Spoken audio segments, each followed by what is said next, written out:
ক্ষতিপূরণ সহ পর্যাপ্ত সহায়তার দাবিতে প্রধান উপদেষ্টার কার্যালয়ের সামনে অবস্থান নিয়েছেন জুলাই আন্দোলনে আহত এবং শহীদ পরিবারের সদস্যরা এবং সেই খোঁজখবর রাখছেন আমাদের সহকর্মী সুমন তানভীর যুক্ত হচ্ছেন আমাদের সঙ্গে।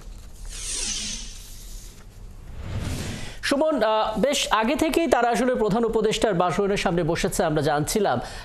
আপনি দুটো তথ্য আমাদেরকে জানাবেন। প্রথমত, তারা যে অবস্থান করছেন কতক্ষণ এখানে থাকবেন, তাদের কোনো কর্মপরিকল্পনা আছে কিনা, এবং মূল দাবির জায়গাটা আমাদেরকে স্পষ্ট করবেন যে প্রধানত কোন দাবির প্রেক্ষিতে তারা এখানে অবস্থান নিচ্ছেন। সুমন।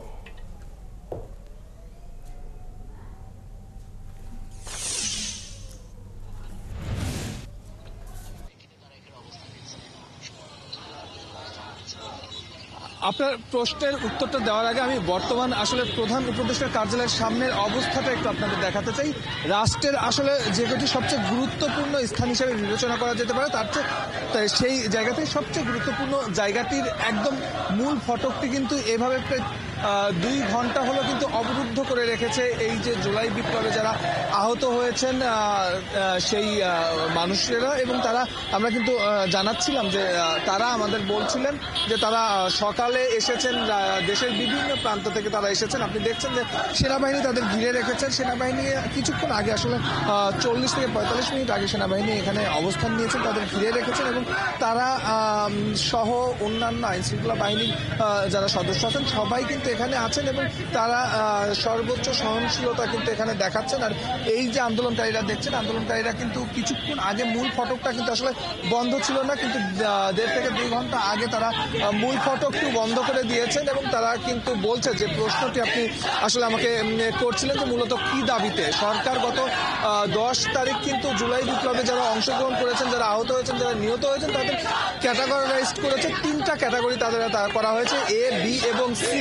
এদের মূল দাবিটা হচ্ছে এ এবং বি শুধুমাত্র 2টি ক্যাটাগরি থাকবে এবং সি ক্যাটাগরিতে যেহেতু কোনো আর্থিক অনুদান দেওয়া হবে না, কোনো রকম সুযোগ সুবিধা নেই, সেই জায়গা থেকে যারা গুরুতর আহত হয়েছে তারা এ ক্যাটাগরিতে থাকবে এবং বাকি যারা আছেন তাদের সবাইকে বি ক্যাটাগরিতে আসলে ফেলতে হবে।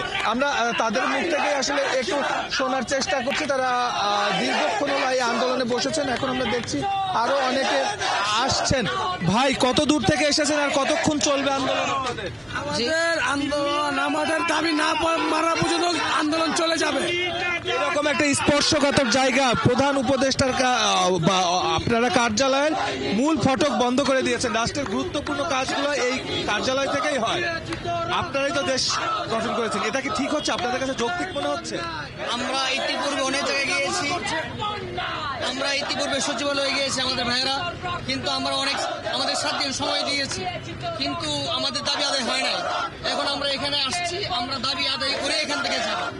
আমরা আমাদের রক্তের উপর ভর করে প্রধান উপদেষ্টা সহ সমস্ত উপদেষ্টারা বসে আছে, কিন্তু যে বৈষম্যের আন্দোলন করেছি আমরা, আমাদের উপর বৈষম্য হচ্ছে। প্রধান উপদেষ্টা কার্যালয়ের সামনে এই জন্য আসছি, আমরা এখান থেকে দাবি আদায় না করে আমরা কেউ যাবো, যতদিন লাগবে আমরা যাবো। একটু বলবেন, আপনাদের তো ক্যাটাগরাইজ করে আপনাদের আর্থিক সুবিধা দেওয়া হচ্ছে, ক্যাটাগরাইজ করা হয়েছে এ এবং বি ক্যাটাগরিতে আপনাদের আর্থিক সুবিধাও দেওয়া হচ্ছে, তারপরেও সমস্যাটা কোথায়?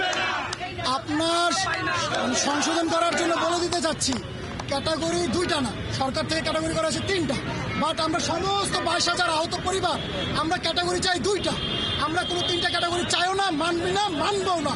আমরা বৈষম্যের শিকার হতে চাই না, আমাদেরকে ক্যাটাগরি 2টা করতে হবে এবং আমাদের সকল 22,000 পরিবারকে ভাতার আওতায় আনতে হবে। এক দফা এক দাবি। ধন্যবাদ। আপনি শুনছিলেন, আমরা এর আগেও যখন এদের সঙ্গে কথা বলছিলাম তাদের কিন্তু দাবি ওই একটাই যে তাদের ক্যাটাগরি করতে হবে 2টা, অর্থাৎ তাদের যুক্তিটা তারা যে জায়গায় দেখবে। হ্যাঁ সুমন, আপনার মাধ্যমে আমরা তাদের বক্তব্য শুনছিলাম এবং আশা করি এরপরে যখন আপনার সঙ্গে যুক্ত হব তারা আসলে কতক্ষণ এখানে থাকতে পারেন বা নতুন কোনো কর্ম পরিকল্পনা তাদের আছে কিনা সেই তথ্যটা আশা করি আপনার মাধ্যমে আমরা জেনে যেতে পারবো। সহকর্মী সুমন মাহমুদ যুক্ত হয়েছিলেন এবং আমাদের সঙ্গে বলছিলেন প্রধান উপদেষ্টার কার্যালয়ের সামনে থেকে।